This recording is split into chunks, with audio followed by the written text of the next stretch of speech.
Welcome, hackers!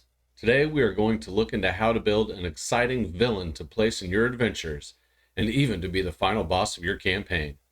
At the end of this video, we will use what we learn in this video to create a villain that anyone can use to strike terror into the hearts of their players. What drives your villain? Is it revenge, power, or a twisted sense of justice? One motivation might be greed, whether it is for power or wealth or immortality. Many classic villains are motivated by greed for something. An example of this could be a noble trying to overthrow the king, or a dragon hoarding treasure. Even a lich seeking eternal life is an example of a villain's greed driving their actions. Perhaps the villain has twisted ideals. Maybe they think what they are doing is right.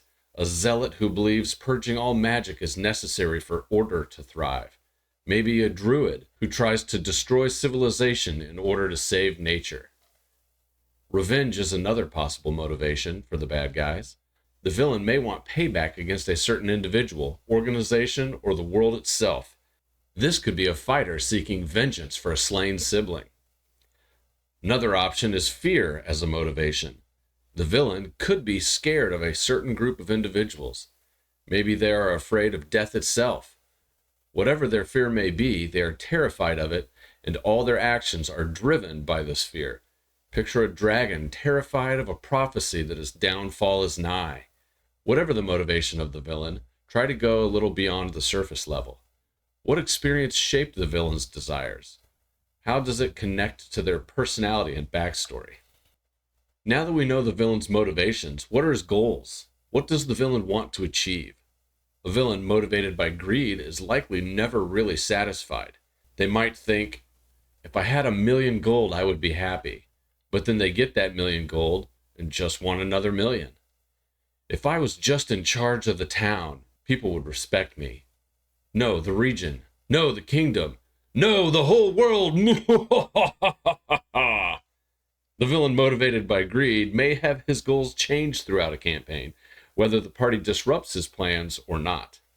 Someone seeking revenge may want to take out the king whose taxes caused his family to lose everything. Someone motivated by fear may try to remove that fear in some way. The dragon that fears the prophecy that his downfall will be at the hands of a wizard may try to destroy magic in the world, thus making the entire prophecy void.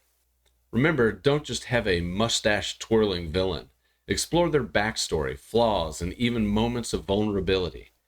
This complexity will make them more interesting for players to confront. Is the villain a manipulator or a brute? A brute villain will just smash his way through every obstacle and will be obvious from the start, whereas a manipulator villain will work from the shadows and the party may not even know who the real villain is until later in the campaign. How will the villain impact the world and the players? Make the villain's actions personal to the characters. This creates a deeper emotional connection for the players. In the quest for revenge on the king that took his family land, did the villain destroy the player's family shops, thus becoming the very thing he is fighting to stop?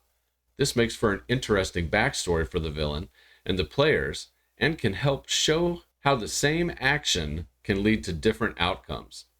One person lost everything and became a villain, while the other lost everything and became the hero. That makes for an interesting campaign. Providing tips and foreshadowing of the villain's presence builds anticipation and dread for the inevitable confrontation. Foreshadowing doesn't have to mean simply dropping hints to the players as to the villain's identity. Even the brute can be foreshadowed by showing the players the damage he can cause. A dragon can be a brute, and the players can come upon a village that he has destroyed. This shows the player the evil acts of the villain, as well as how powerful it is. The adventurers better be careful. So let's make a villain. Cletus Magilicutty grew up in the swamp gathering herbs and mushrooms and selling them to the local alchemist. Eventually, he married his sweetheart, Lulabelle, and they lived happily in their houseboat deep in the swamp. One day, the youngest son of the local lord, Jethro, decided he wanted to branch out and started his own mushroom farm. This stole all of Cletus's business, and with no money, he was forced to survive by eating only mushrooms. This led to horrible halitosis, and Lulabelle finally left him. He has vowed revenge on the wife of Jethro, and with his band of bullywugs, he travels the swamp on his houseboat, attacking villages until he can finally get his revenge. So there is a villain character. Perhaps he attacked the player's village trying to break up Jethro's farming operation. Maybe one of his bullywugs went rogue and attacked a player's sister. There are lots of ways to pull the players into this story, but hurry, Cletus must be stopped.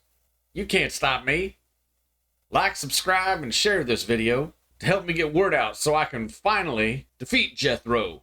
And don't forget to keep on hacking the dungeon.